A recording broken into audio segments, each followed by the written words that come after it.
Hello everyone, today we are going to learn on how you can activate Data Saver on your Instagram.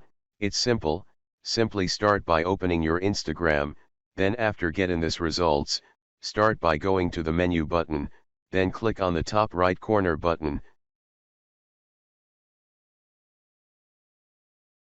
Then go on settings, then find account. Then go on account, click on cellular data use.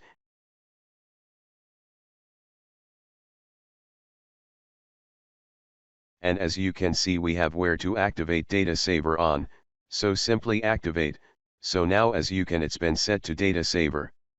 So thanks for watching. And if you are new, make sure you subscribe.